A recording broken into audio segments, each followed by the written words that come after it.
আর কর্মীরা, আমি দয়া করে আপনাদের বলবো, কে বড় কে ছোট এই বিতর্কে যাবেন না।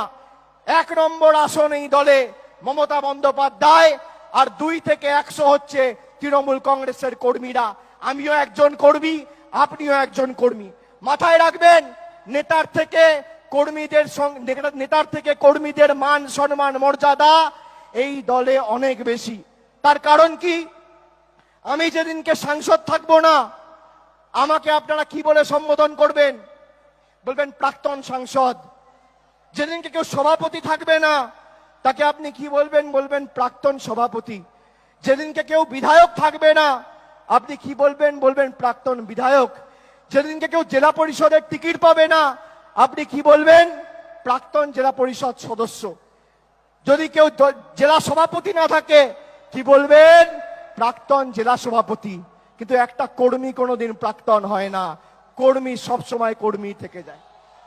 এটাই আপনাদের সব থেকে বড় পাওনা, এটা মাথায় রাখবেন।